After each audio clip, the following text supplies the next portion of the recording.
నా పేరు వసంత్ కుమార్ అండి. ఇక్కడ నేను ఎన్సీసీలో బ్రిడ్జ్ ఇంజనీర్ గా పనిచేస్తున్నా. స్టీల్ బ్రిడ్జ్ అని బక్లం కెనాల్ మీద పెడుతున్నారు. ఇది 110 మీటర్ల బ్రిడ్జ్ అండి.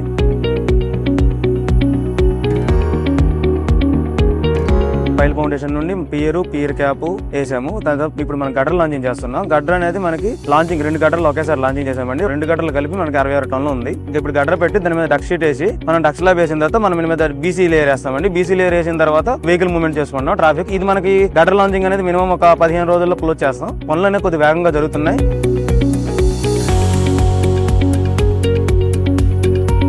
గడ్డర్లు అనేవి చాలా రకాలు ఉంటాయి. అందులో ప్రీస్ట్రక్చర్ గడ్డర్స్ ఉంటాయి, స్టీల్ గడ్డర్స్ ఉంటాయి. స్టీల్ గడ్డర్ వేయడానికి రీజన్ ఏంటంటే ఇక్కడ మనకి వర్క్ అనేది తక్కువ టైంలో కంప్లీట్ చేయమన్నారు కనుక మేము స్టీల్ గడ్డర్ ని రీప్లేస్మెంట్ గా చేసుకుని పిఎస్ గడ్డర్ ని మేము కంప్లీట్ చేస్తున్నాం ఈ ప్రాజెక్ట్ ని.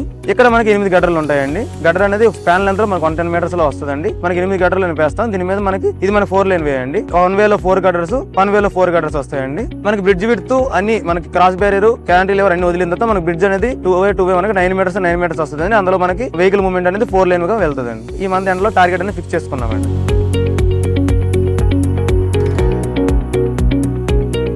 ఎవ్రీడే క్లయింట్స్ అండ్ టీఎంసీ వాళ్ళ అబ్జర్వేషన్ ఉంటుంది. ఇక్కడ క్వాలిటీ చెకింగ్ అనేది కరెక్ట్ గా ఉంటుంది. మినిస్టర్ నారాయణ గారు, సిఆర్డీ వాళ్ళు అబ్జర్వ్ చేస్తుంటారు. ఎంత వర్క్ అయింది, ఎంత ప్రోగ్రెస్ అయింది, రిపోర్ట్స్ తీసుకుంటారు ఇక్కడ.